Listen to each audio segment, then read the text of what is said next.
Урматтуу көрөрман, эгер сиз култунай чарбасына кызыгып, анда миллиондогон кирешелерди табууну кыялданып жатсаңыз, анда бул видеону аягына чейин күзөтүп туруңуз. Эми сурагандар өтө көп болуп атат. Ошон үчүн биз жерден көчөт сатабыз, основной тамыр көчөт. Кассета сурагандар өтө көп болуп атат. Мынандай подпленка эгем деген адамдарга жерден баягы тамыр көчөт эксе жакшы болбойт. Туткузуш кыйын болот. Ошон үчүн обязательно кассетный көчөт эгиш керек. Подпленка жасайм деген адамдаргачы. Ошон үчүн ушул полиандагы көрсөтүштү тууру деп билдик. 1 сотик жерге 500 штук көчөт батат. 1 сотик жерге. Урматтуу достор, мынакей Айбек мырзанын көчөт өстүргөн чарбасына дагы келип калдык. Ой. Заказ кылгандарга берки Альба, Азия, Клери, Сириас көчөттөрүндө сортторунда даярдап беребиз. 4 сортту. Азыр бул жерде только Клери сорту эле бар. Кассетный көчөттөргө 20 сомдон сена койдук. Тамырат коюптур. Даяр экен. Бул кезди сорттор бир жолу мөмө берет, булар эрте жазда мөмө берет. Ошон үчүн август айында эгиле турган болсо, түшүмдүүлүктү жакшыраак берет. Биринчи жылдан апрелдин 15-нен пишип баштайт. Сентябрь, октябрга өтүп эгиле турган болсо, центнери азыраак болот. Көчөт көп эккендер эксе болот, кечирээк эккендер. Ассаламу алейкум, урматтуу Эл Кабар YouTube каналынын көрүүчүлөрү. Амансыздарбы, кандайсыздар? Бүгүн биз сиздерге Эл Кабардын бул чыгарылышында мына менин бет маңдайымда турган кулпунай көчөттөрү тууралуу сөз кылмакчыбыз. Өзүңүздөр билесиздер, акыркы Кыргызстанда 3-4 жыл болуп калды. Ушул кулпунай көчөт өстүрүп, бир канча кирешеге жетишкен инсандарды дагы байма-бай интернет желесинен көрүп атасыздар. Бул кулпунай өтө кирешелүү тармак. Өтө жакшы чарба багыттамалары бар. Эми туугандар, жүрүңүздөр, сиздерге бир канча жолу Эл Кабарда чыгып жүргөн дыйкан акебиз Айбек мырзанын полиясына келдик. Бир-эки ооз толук маалымат алганча, сиздерге дагы ушул көчөттөрдү сунуштаганча маалымат алып берели. Ассаламу алейкум. Алейкум ассалам. Амансызбы? Кегеле кандай, жакшысыңарбы? Жакшы, рахмат, шүгүр өзүңүз. Амансызбы? Силер биз жака бардыңар эле, биз силер жака кеп калдык эми. Мунусунда биз оштабыз, Кудай кааласа. Эсиңиздерде болсо, урматтуу туугандар, биз Араван районуна барып, Айбек мырзанын полиясындагы бышып турган кулпунайларын тартып көрсөткөн элек. Эми мына бышыкчылык дагы бүтүп аяктап калыптыр. Бул кулпунай көчөттөрү тууралуу сөз кылмакчыбыз. Видеону түрдүрбөстөн, өткөрбөстөн бул видеону аягына чейин күзөтүп турсаңыздар, сиздерге өтө пайдалуу. Эгерде акчаңыздар бар, бирок кандай ишти баштайм деп башыңыздар катып турган болсо, анда ушул тармакка башпаңыздар. Анда Айбек мырза, сөз сизден болсун. Канча сотук болду, көчөттөрүңүз тууралуу маалымат берсеңиз. Ооба, бул эми бул подпленка мындай жаңы технология менен эгилген полиябыз. Биз өзүбүздүн полияларыбызда көрсөткөнбүз. Биз жөн эле простой технология менен карап келгенбиз. Агат жөөк болду. Ооба. Бул эми ак пленка жабылып, мына ак пленка чыдамдуу болот ысыкка. Ушундай капельный шлангылар мынандай немелер менен капельный орешение болуп сугарылат. Ушул жол аркылуу, ушул суу аркылуу сугарылса, канат, Ооба. Өзүнүн азыр эми талап ушундай болуп калбадыбы? Ооба. Мына чөп баспайт, таза турат полия. Анан түшүмдүүлүгү жакшы болот. Өтө жакшы болот түшүмдүүлүгү. Чем бизге баягы жерге караганда 2 эсе хотя бы түшүмдүүлүгү көп болот мөмөсүндө. Көчөт даярлаганда бирок биз жерде даярласак, буларды баягы немеге кассетага отургузулат. Мындай болуп көчөткө даяр болуп калды муруттарыбыз. Мына муруттары. Ооба. Ушул муруттардан көчөт даярланат. Демек, бул подпленка эккенден кийин дагы муруттарын сактап, үзбөстөн, жулбастан көчөт даярласа болот. Көбөйтсө болот экен. Бул экинчи пайдасы деп айтса дагы болот. Биринчиси эми сезон түгөдү, кулпунайлар мөмөлөрүн сатып бүттүк. Эми мына көчөткө аракет кылып атабыз. Көчөт дагы бир экинчи акча келүүнүн бир жолу. Ооба. Эми сурагандар өтө көп болуп атат. Ошон үчүн биз жерден көчөт сатабыз, основной тамыр көчөт. Кассета сурагандар өтө көп болуп атат. Мынандай подпленка эгем деген адамдарга жерден баягы тамыр көчөт эксе жакшы болбойт. Туткузуш кыйын болот. Ошон үчүн обязательно кассетный көчөт эгиш керек. Подпленка жасайм деген адамдаргачы. Ошон үчүн ушул полиандагы көрсөтүштү tuuru dep bildik. Demek azыр эми биздин көрүүчүлөр, сиздердин кардарлар талабы ушундай болуп атат. Азыр эми жерге эмес, подкуленка эккендер көбөйүптүр да демек. Ооба, ошондой болуп атат. Эми аз-маз акчасы, расходу көбүрөөк кетет, бирок ошого жараша Түшүмдүүлүгү дагы жакшы мол болот. Жакшы. Ооба. Эми ошондо бул тамырдан эмес, муруттан азыр эми сиздерге көрсөтөлү, урматтуу туугандар. Мына ушул жалбыракты стаканга отургузабы ошондо? Отургузат, ооба. Стаканга отургузуп, ошо микроклимат берилет, өзүнүн бир жолдору бар, ошо жолдор менен көчөт көбөйтүрүлөт. Биринчи, экинчи муруттары алынат мына. Биринчи, экинчи муруттары алынат, үчүнчү муруту уже алынбайт. Булар уже кичине болуп калат. Түшүмдүүлүктү жакшы бербейт. Ошон үчүн мына биринчи, экинчи муруттарынан көчөт даярланат. Ошо мына көчөт көп өтө эле мына. Демек, көрүүчүлөрүбүздүн бардыгына көчөт жетет экен да? Кааласа жетет. Толка ошо заказ берсеңер, бизге ушунча штук керек десеңер, ушу немелерден көчөт даярлап беребиз. Мынаны караңыздар, урматтуу туугандар. Көчөт сиздерге кеңири жетет экен. Көрдүңүздөрбү? Буларды стаканга отургуза турган болсо, быжырап кайнап кетсе керек. Канча болсо дагы сиздер агрегатка аркылуу ала бересиздер. Система боюнча дагы бир сүйлөп өтсөк, иш жерде бир көрсөтө албадык. Сугаруу системасы. Ооба, өзүбүздүн видеолорубузда көрсөтө албадык. Мынандай турбалар менен кетет да суу. Нарактан сайдан суу келет, немеге түшөт, немеге бачокко. Бачокко түшөт да, анан мына бул жерде фильтр бар. Через фильтр өтүп туруп, полияга кетет, анан таркап кетет. Өзүнүн крайниктери бар. Мына полиаденный, мына полиаденный сугарыла берет.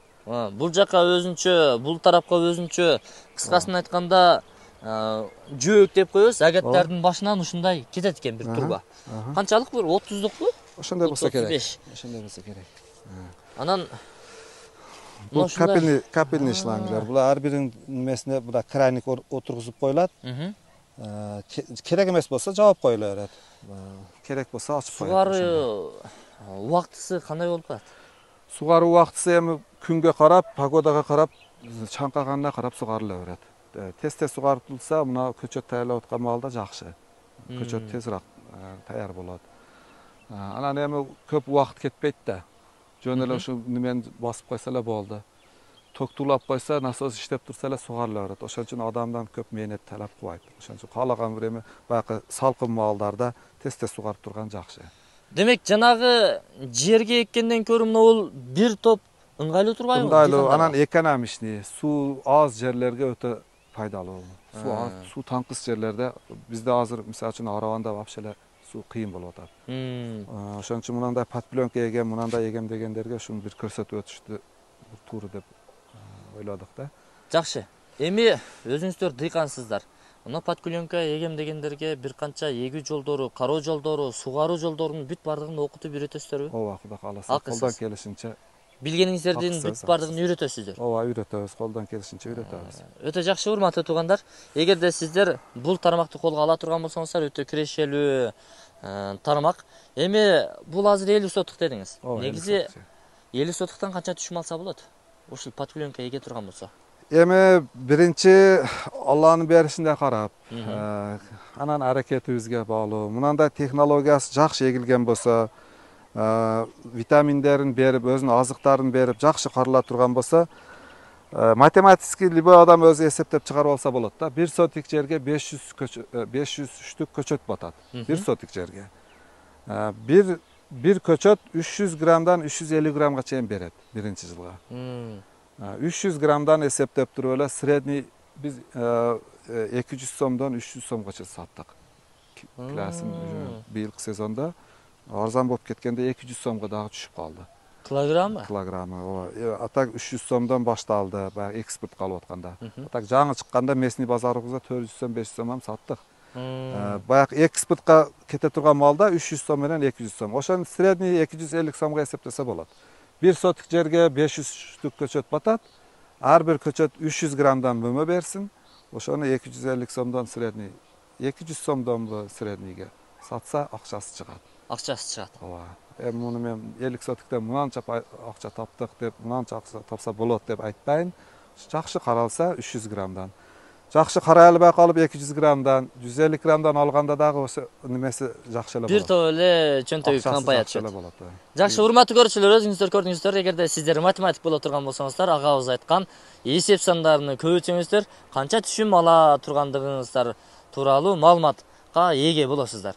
Эми Айбек мырза, толук эле маалымат берилдиби? Эгер бул көчөттөрдү кайсыл жактан стакандарга отургузуп, кайсыл жерден сатасыздар? Көрүүчүлөрүбүз кайсыл жака барат? Эми ошону бир өзүбүз полияны бир көрсөтүп өттүк. Көчөт даярлап аткан жерде бир көрсөтүп, көчөттөрүбүздү көрсөтүп өтүп кетсек. Үйдө даярланат. Үйдө даярланат. Үйдө. Ооба, айылда. Жакшы. Полия башка, көчөт даярланат башка жерде. Демек, көчөттү көрдүңүздөр. Кандай шартта өстүрүлүүдө, кандай шартта жакшы каралууда көрдүңүздөр. Эми сиздерге биз Айбек мырзанын үйүнө барып, кассетага, жанагы стакандарга отургузулган көчөттөр тууралуу маалымат беребиз. Анда бул видеону башкага өткөрбөстөн биз менен бирге болуп туруңуздар. Жүрүңүздөр. Үйгө жөнөйбүз, Ооба. Үйдөн сиздерге тартып маалымат беребиз. Урматтуу достор, мынакей Айбек мырзанын көчөт өстүргөн чарбасына дагы келип калдык. Ой, Айбек мырза, бул жерде канчадан кулпунай көчөттөр бар? Кайсы сорттогу? Бул жерде бир 8000дей көчөт болуш керек. Бул жерде азыр только клери көчөтү бар. Заказ кылгандарга берки Альба, Азия, Клери, Сириас көчөттөрүндө сортторундагы даярлап беребиз. 4 сортту. Азыр бул жерде только Клери сорту эле бар. Жакшы. Азыр эми кассетада экен. Эгерде урматтуу угандар, жанагы жогоруда айтылган 4 сортту дагы алам дей турган болсоңуздар, ал дагы кассетниби же ачык тамыр болобу? Ачык тамыр сурагандарга ачык тамыр беребиз. Кассета сурагандарга заказ беришсе даярлап беребиз. Алдын ала заказ бериш керек кассетага. Ошондо даярлап беребиз. Жакшы, азыр эми мына Клери дедиңиз. Бул канча сомдон сатылууда? Бул канча күндө даяр болот? Кассетный көчөттөргө 20 сомдон сена койдук. Мына анда болуп даяр. Тамырат коюптур. Тамыратып даяр экен. Ооба. Эксе болот. Патпленка эккендер үчүн ушул жерден алып эле сайып даяр. Эге берет экенсиз урматтуу. Ошондой. Кассетный көчөттөрүбүз 20 сом, ачык тамырдагы көчөттөрүбүз 10 сомдон. 10 сомдон. Анан кайсы айларда эгилет? Бизде эми основной ошо августтан кийин эгебиз деп неме кылып турабыз эми, августтан баштап эгебиз деп. Толуу райондорго эртерээк. Эми сурагандарга июль айында эгем дегендерге өздөрү көктөтүп алышына көзү жетсе беребиз көчөт. Салкыныраак жерлер болсо көктөтүп алса болот. Ысык жерлер боло турган болсо көктөтүш кыйын болот. Август айларында эгилет. Азыр салкын түшкөндө эгилиш керек. Август айларында эгсе ошондо эрте жаздан же болбосо күздө мөмө береби, кандай болот? Жок, күздө мөмө бербейт. Ремонтантный сорттор эккенде сразу мөмөсүн берет күзүндө. Бул кезди сорттор бир жолу мөмө берет, булар эрте жазда мөмө берет. Ошон үчүн август айында эгиле турган болсо түшүмдүүлүктү жакшыраак берет. Биринчи жылдан эле апрелдин 15-нен пишип баштайт. Сентябрь, октябрга өтүп эгиле турган болсо центнери азыраак болот. Көчөт көбөйткөнгө эккендер эксе болот, кечирээк эккендер. Так мөмө алам деген түшүмдүүлүктүн жакшыраак алам деген адамдар эртерээк эгиш керек. Август айынан эгиш керек. Анан эми бул көчөттөрдү эккенден кийин кароо жолдору кандай болот? Дармек кароо жолдору ошо подпленка эгиле турган болсо өзүнүн азыктары бар, капельный шланг менен эле бочкага салып коюп, ошо менен эле берилет. Жерге эгиле турган болсо основной көң салабыз биз. Башка азыктарды бербейбиз. Основной көң салынат. Биогомус өтө жакшы көрөт. Биогомусту канча болсо жакшы болот. Пленка эккенде дагы ошо биогомуска эгиле турган болсо центнери өтө жакшы болот. Түшүмдүүлүгү. Жакшы. Органикалык жер семчкичтерди колдонуңуздар, урматтуу угандар. Биогумусту өтө сүйүүчү көчөттөрдүн катарын толуктайт экен. Таза, дарыланбаган, жакшы кулпунай жегиңиздер келсе, анда химикаттарды кошпостон ошол биогумусту эле пайдаланса болот. Суюгунан кааласа, көңүн өзүнү жакшы. Туугандар, кандай сонун, караңыздар. Мына жанагындай жамбыр кылып береби жасалма? Ооба, туманник деп коет. Булар өзүнүн немеси бар, программага коюлат да, ар бир саатында өзү туман кылып нымдуулукту берип туруш керек да, өзүнүн кармалганча.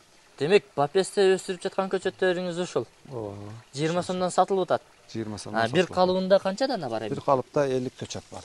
50 көчөт. Тамыратып, караңыздар, тамыратып даяр болуп калыптыр. Аласыздар, эге сиздер жыргайсыздар, түшүмүнө кийин жазда аласыздар дагы. Как раз жанагындай орозо маалда, базарга чыгып барат экен. Көрдүңүздөрбү? Мына ушундай тамыратып, жакшына каралыптыр. Көрдүңүздөр, тамыры жакшы. Анан бул биогумусбу кандай бул? Жоқ, бұл торф бұл. Торф. Бұл торф деп айтылат, Россиядан келет. Ошо биогумусқа окшош нерсе, кара тупрак десе дагы болот да, Россиядан келет. Ушу нумдулукту жакшы кармайт экен да, ушуга жакшы кармап атат. Ошон үчүн аны эккенде торфко эгилет, кассетагачы. Жакшы. Жанагы калыптары дагы сатылса керек. Ооба, калыптары сатылат, торф дагы сатылат. Азыр адамдар өтө көп пайдаланган үчүн муну табыш оңой эле болуп калды. Жакшы, урматтуу туугандар, эгерде сиздер ушул Айбек мырзадан көчөттөрдү алып, өстүрүп, түшүмүн, мөмөсүн алгандан кийин өзүңүздөр далче көбөйтүп алам дей турган болсоңуздар, анда Айбек мырзадан кеп кеңештерин алып, ушул калыбын алып, торфту алып, кыскасы өзүңүздөр дагы мурутчаларынан көбөйтүп алсаңыздар болот. Ал жагына бүт кеп кеңештерин бергенге даярсыз, Кудай кааласа беребиз, колдон келишинче кеңештерди беребиз. Жакшы. Анда эмесе, урматтуу туугандар, мен бул чыгарылышты жыйынтыктадым. Айбек мырзанын телефон номерлерин экран астына камтыйбыз. Өзүңүздөр чалып, байланышып дагы толук маалымат алсаңыздар болот. Биз азыр сиздерге Клери сортундагы кулпунай көчөттөрүн көрсөттүк, кассетага жайгашкандарын, стакандардагы. Эми туугандар, башка сорттогу дагы жогоруда айтылган 4 сортту дагы алсаңыздар болот. Анын үчүн Айбек мырзага кулпунай боюнча кандай суроолоруңуздар болсо, кайрыла бериңиздер, жооп бергенге даяр. Анда мен жыйынтыктадым. Айбек мырза, кайттык. Ишиңиздерге ийгилик, ушинтип элдин кызматын кылып жүрө бериңиздер. Рахмат силер дагы. Буюрса 5-6 жылдын ичинде Кыргызстан дүйнөгө таанымал кулпунай экспорттогон өлкөнүн катарына кирели. Кудай кааласа, иншалла. Номер айдым бололу. Иншалла. Буйрусун, урматтуу туугандар. Ошондуктан ар бириңиздер салым кошуп, ушундай кулпунай көчөттөрүнү алыңыздар, өстүрүңүздөр, өнүңүздөр, жыргаңыздар. Кирешеси жакшы, урматтуулар.